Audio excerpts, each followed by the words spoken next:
As someone who does kind of look up to the figures of our school, it's like a really sad thing to hear that they would go as far as doing something like that.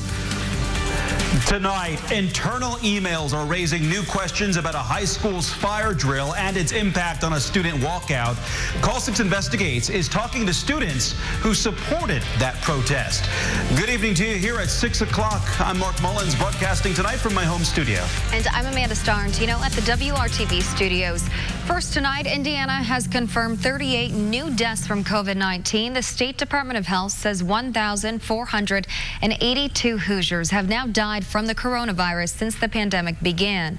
Also, there are 409 new cases of the virus. According to the Department of Health, so far, a total of 25,473 people in Indiana have been diagnosed with COVID-19. 154,083 people in the state have been tested for the coronavirus, and about 17% of them tested positive. Starting Friday, Marion County will enter the next phase of reopening, which means more businesses will be open. Today, Mayor Joe Hogsett and Dr. Virginia Kane of the Marion County Health Department said limits on public gatherings, including religious services, will be increased to 25 people or fewer. Non-essential retail stores, including those at malls, will be allowed to reopen at 50% capacity. Again, all of that goes into effect Friday. Restaurants in Marion County won't be allowed to reopen dining rooms Friday. Instead, starting May 22nd, restaurants can offer outdoor seating only. Salons are targeted for a June 1st reopening. Restaurant dining rooms may also reopen June 1st. We have a complete list of what's opening and what's not in this story on the RTV6 app and the IndyChannel.com. And this COVID-19 pandemic is causing many people to suffer from anxiety and depression. We are working to help you rebound, showing you ways to improve your mental health and get through this difficult time. RTV6's Troy Washington finds it could mean finding ways to give yourself a break, even if that means unplugging from us.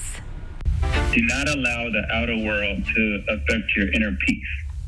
And in order to do that, you have to build yourself up internally, mentally, spiritually, physically. And building ourselves up is essential right now, as many Hoosiers are rebounding from the impact of COVID-19. In every possible way, you have to build up yourself and understand your centers, your triggers, and your emotions, and process those. Osadeba Omakaro is the co-founder of Dead the Silence, a nonprofit that has sparked a movement spreading across the nation.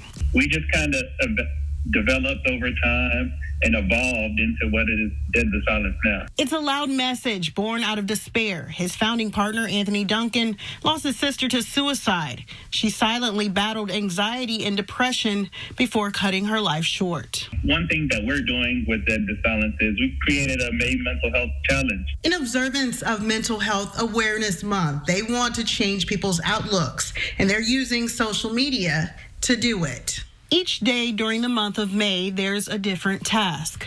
From writing down affirmations to setting out goals to doing the modern dance craze that you might find on Instagram, even something as simple as, taking 5 minutes to meditate. What would you say about people unplugging from the news?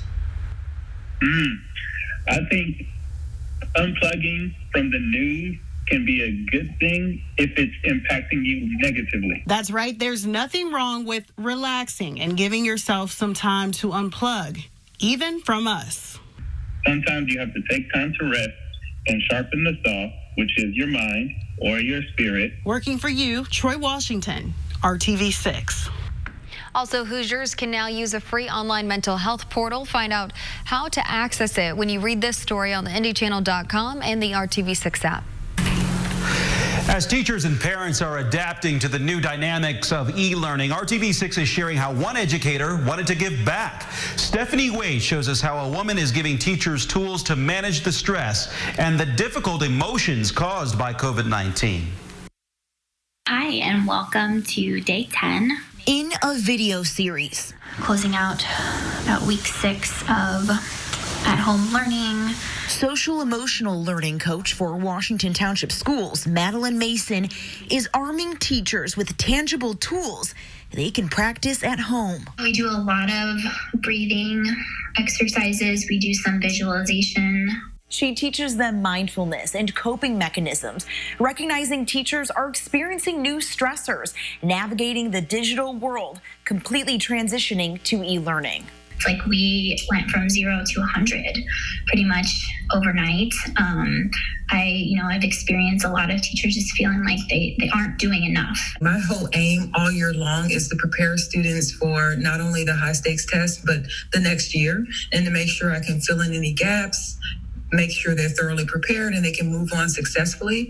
And that's really hard to do when you can't see them and you don't talk to them very often. A math teacher at Northview Middle School, Dr. Sheila Akinlier, says Mason's videos have really helped not only her, but how she can help her students too. Just helping me to be centered, to remember to breathe. Have compassion for yourself and give yourself grace so that you can then extend that to our students who are struggling with the same things. Prioritizing keeping her math lessons light, fun, and engaging, Dr. Akinlier is now also checking in with her students emotionally. We talk about how we're doing.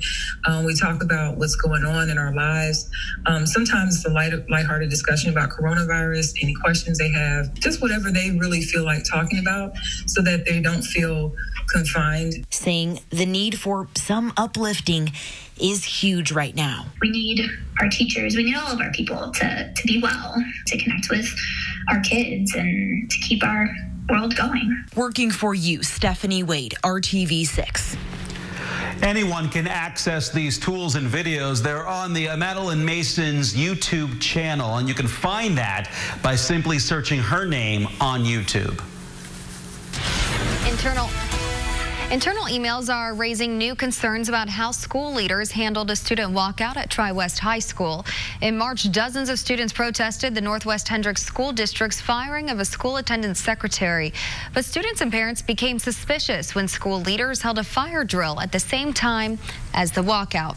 Call 6 Investigates' Kara Kenny filed a public records request for internal emails, and what she found is leaving students disappointed. On March 4th, we introduced you to former Tri-West High School attendance secretary David Pyatt. He reported teacher and coach Tyler Bruce for alleged sexual misconduct with a then student. The parents of this community, they should be gravely concerned about what's going on right now at the school and the changes that haven't been made to stop another Tyler Bruce. Bruce is now fired. He's criminally charged with child seduction. Pyatt was fired too. The school says in part because Pyatt showed us surveillance video of Bruce and the student, the district calling it confidential student information. But still, Tri-West students felt the district punished Pyatt for speaking out, so they planned a walkout for 10:25 a.m. on March 5th. Morgan Bell and Carissa Ecker are Tri-West students and supported the protest. It started because we were so pretty irritated about what happened with David Pyatt. We walked out because of how the school board was handling things. To their surprise, the district held a fire drill right before they planned to walk out. I said it's an emergency fire alarm and then made all the kids go back inside and then tried blocking all of the doors, saying none of us were allowed outside. The superintendent emailed parents that afternoon saying this was a planned fire drill for the month as required by law, and all protocols for a drill were followed. But internal emails shed more light on what really happened. The day before the planned walkout for Pyatt, Tri-West principal Kelly Simpson sent this email to the superintendent with the subject line, potential walkout. How about a fire drill at 9:59? If it is a nice day, going outside would be perfect. Then if Channel 6 shows up, they will see all of us in unison going outside for a fire drill. Just a thought. Kids talk, and they've made comments loud enough for teachers to hear. Going to bring a grill, play cornhole, have a real party. Superintendent Scott Syverson responded, up to you if you have a planned fire drill tomorrow. Not sure what the weather is supposed to be tomorrow. I would have a place for them to walk to, have Chuck out there and let them quietly protest. They just need to know they are unexcused from class they miss. I cannot imagine it will be many. And another email sent to Tri-West staff the morning of March 5th by the administrative secretary read, please do not announce to the students. We will be doing a fire drill at 10:23-ish. What do you think when you hear those emails? It's really disappointing. The walkout for David Pyatt still happened at 10:25, but students say it was disrupted by the fire drill. They definitely crossed a line there, I think. Carissa and Morgan say school leaders' emails just confirm what they already suspected. When the fire drill happened, as soon as we walked out, we realized, oh, this was obviously an attempt to stop the protest. Everyone knew it. You should be able to look up to your principal and superintendent as like good people, you know, and like as someone who does kind of look up to the figures of our school, it's like a really sad thing to hear that they would go as far as doing something like that. We asked the Department of Homeland Security, who told us drills are required to prepare students and staff for the proper actions in the event of an emergency. The sole intent of this requirement is to ensure the safety of students and staff for potential events. A good reason, I guess, would be like to get kids prepared and make sure everyone's ready in case an actual fire breaks out, like so that everyone knows what to do.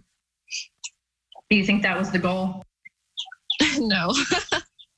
No, I don't for that one specifically. Call 6 Investigates asked to interview school district leaders, but instead we got this statement. The walkout was not disrupted in any fashion whatsoever, and clearly the superintendent stated give them a place to quietly protest, which we did and they did. Right now, we are focused on moving forward, dealing with the COVID pandemic and taking care of our students, parents, and staff during this incredibly challenging time. Students like Carissa and Morgan say the school could have handled things better. And even though Tri-West will likely face no formal penalty, students say school leaders damaged their relationship with students. If our school is going to send the wrong message, then our students are going to send the right message. Kara Kenny, RTV6. And Principal Kelly Simpson is retiring from Tri-West as of June 30th. Tyler Bruce denies the child seduction charges against him, and his trial is scheduled for July. You can watch our full story with David Pyatt about why he reported Bruce in this story on the RTV6 app and theindychannel.com. Blue Moon, Grasshopper, Red Velvet, just a few of the flavors that you can get at a classic Bloomington ice cream shop. Coming up here, you'll see how they've stayed open through the past few weeks and for more than 85 years, serving up a scoop and a smile. And I'm Dave First. The first major sport to get back at it comes this weekend. NASCAR is at Darlington. An Indiana native will take part. Tony Stewart will be there as well. His race team coming up in the Sports Extra Spotlight. Well, weather returns tomorrow. I'll let you know how long you're going to need that umbrella and when we could have a few stronger storms. You're watching RTV6 News at 6. Apply online today. A few weeks ago, we showed you the chocolate mousse in farmland. Folks from Randolph County and beyond turning out for ice cream, burgers, and more. But it's not the only chocolate mousse around. People in Bloomington have been getting their mousse fixed for a long, long time. Brad Brown has this look at an old favorite. It's a taste of the past with a shiny new exterior. It's just a good feeling when you walk in, smelling the waffle cone, and it just puts a smile on your face, and that's what we need right now. We need smiles. The chocolate mousse in Bloomington has been serving up smiles since 1933, going back to its original days as the Penguin. For more than 80 years, the original stand was a hit with IU students, Bloomington locals, and people from way, way out. I had a couple come up to the stand window and they're like, "It's our 50th anniversary." I'm like, "Oh my God, like that's so cool, that's awesome." They're like, "Our first date was here." And that instantly just put into perspective that it's not just a restaurant, not just an ice cream stand. It's just so much more to people in the community as a whole. This new building opened in the old spot just a couple years ago. I mean, it was tough when we first moved because everybody was so attached to the stand, but we kind of went with what we had to, and people still loved coming in and seeing like the sign behind me. But the menu is much the same. Scoops of ice cream in nearly 20 different flavors, shakes, malts, sundaes, and more. Everybody sticks to their favorites when it comes to the chocolate mousse. Everybody talks about, I'm going to get something different next time I come, but whenever they get down here, they look at the menu and they go, I'm going to stick with what I know. Kind of our signature is the Grasshopper ice cream. It's mint Oreo. All of our homemade ice cream is made with 14% butterfat right here in Bloomington. That's our staple. So if you you come in, we have soft serve. It's great soft serve, but you got to get the homemade ice cream. That's what we're known for. They added some local coffee to the list as well, but that mix is just fine with a good scoop. Let's be honest, a little ice cream can make about anything better. The cool thing is the chocolate mousse is, it's a part of, the different generations of Bloomington. Come on down, and it feels like the same as it did back, years ago, and whenever their grandmothers and grandfathers were here, and whenever their parents were kids. When Michael Jordan trained with the U.S. Olympic basketball team in Bloomington back in the summer of 1984, he said his favorite spot was the chocolate mousse. And former IU coach Bob Knight has been a loyal customer over the years. The General's favorite flavor, butter pecan. Let's give you an update as well on the chocolate mousse up in Farmland. The folks there say they're going to continue curbside service only until Memorial Day, but Amy and her crew have been getting great support for the chocolate mousse up there. They are open Tuesday through Saturday. Working for you, Brad Brown, RTV6. Making me hungry for a little dessert before dinner this evening, and some ice cream will go pretty good with the temperatures we've got coming our way. We typically see the warmer numbers across the southern half of the state. We kind of flip-flop things today. You've got a temperature of 55 right now in Bloomington and Columbus, 59 in Indy, but you're in the middle 60s around Lafayette and Peru. That's where we've had a little more sunshine today, but you can see that the clouds are continuing to overspread the area. The rain, though, it's pretty much where it was about 24 hours ago. Still near and south of the Ohio River. That will start to change, but if you're heading out this evening for that walk, I think you're in pretty good shape here. Light jacket will do you, with temperatures holding pretty steady. Still in the middle 50s right on through 10 o'clock with those mostly cloudy skies, a little breezy, southeast wind at 10 miles per hour. Lately, we've needed to water the lawns. It's been fairly dry, but I think you can put that lawn sprinkler away because the next several days we actually have quite a few rain chances coming our way. So things do start getting a little more active tomorrow. This is TrueCast, 6:30 in the morning, and you start to see a few of those showers, maybe an isolated rumble of thunder moving through. I don't think we'll have any severe storms the first half of the day, but you can see some of those downpours moving through the downtown area as we get to around 9 o'clock in the morning. Then I think into the early afternoon, much of us will get a break. Still some of that rain, though, around Hartford City and Muncie. We start to see another round of some thunderstorms around 4 o'clock in the afternoon, approaching Zionsville, also stretching through Tipton, and that will move through Muncie. Then as we get into tomorrow night, another round of some thunderstorms. That one should be a little more widespread, but weakening as it makes its way to the south. Could see some strong to potentially severe storms, a slight risk of severe weather just north of Indianapolis, marginal risk to the south for some gusty winds and possibly some hail in a few of those storms. Certainly could have some heavy rainfall in those as well. Temperatures, though, that's the nice spot in the forecast. They will warm quickly as we go through the day. We're talking about highs around 80 degrees Thursday afternoon. We're going to keep those highs in the 70s right through the upcoming weekend with occasional chances for showers and storms. Briefly cooler on Monday, but dry and mild going into Tuesday and Wednesday. Those highs in the 70s. Thank you, Kyle. A lot of race fans are looking forward to the weekend when NASCAR becomes the first major sport to return after quarantine. An Indiana native will be among the drivers racing at Darlington. It's all back on track. Sports director Dave First with the Sports Extra Spotlight tonight. Cold custard review. It's been a non-stop series of finding things to do. Stewart Haas driver Cole Custer making cold custard, or Xfinity Series teammate and Mitchell, Indiana native Chase Briscoe getting full use of his virtual racing rig. There's light at the end of the tunnel for NASCAR. This weekend, it's back to work for real. It's almost go time. Are you guys ready? It's been fun, got some home projects done, and stuff like that. But, I'm just ready to get back racing. Yeah, we're all ready to go. I mean, it's been fun. It was really fun the first couple weeks, but at least on my end, I'm getting burnt out. I'm ready to go back and do the real thing. You can always substitute. The beard game is strong, though, Chase. The beard game's strong. It's getting cut off. It's about time. NASCAR has set up its own standard of safety. The drivers won't have any face-to-face interaction with officials or crewmen. They'll head to the cars 10 minutes before the race, climb in, and go. No practice, no qualifying. They won't even arrive at the track until race day morning. On a serious note, any apprehension about getting back into it? What's going to be strange compared to normal is not having fans there. You don't get to see all the fans in the stands. I feel like at the track, we're going to be pretty safe. Like I said, even if you win, there's no high fives, no hugging, no nothing. So we're all going to be doing everything we can because we all want to go back racing as well. It's also a part of a bigger picture for Tony Stewart's team. The series stopped in March. The team quickly turned its attention to making webcam carts for local doctors to use in intensive care units where remote monitoring of COVID patients is key.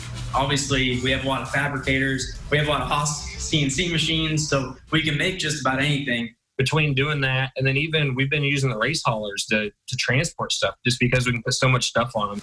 A true road to recovery, and NASCAR will begin it. Do you feel like the eyes of the world are going to be on you guys for the next couple days? Yeah, I think so. I mean, we're the only sport, especially major sport, that's going to be going on. It's what we do for a living. It's what we, dream to do as a kid. So I think we always want to be in a race car. But it's definitely going to be stressful with no practice or qualifying, but we'll make it happen. And fans, and maybe new ones, so many, can't wait. Day first, RTV6 Sports. We continue to honor those spring sport athletes. It's called the RTV6 Senior Salute. We head to Speedway High School. Meet Gianni Del Corobo, a three-sport athlete looking forward to wrapping up her senior year, especially after a foot injury cut her junior year short. All counting the 100-meter hurdles, a two-time conference champ, three-time MVP, also a member of the basketball and cross-country team. Coach Tyler Carmichael says Gianni is an exceptional representative of Speedway, the type of athlete you just don't replace. She plans on continuing her career at Marion in the fall. Good luck, Gianni. I'm Dave First with another RTV6 Senior Salute.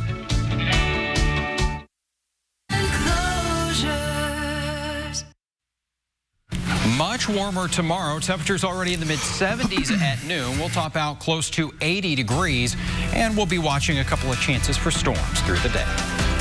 All right, thanks, Kyle, and thanks for watching the news at 6. And World News Tonight with David Muir is next. Stay with us at the news at 7.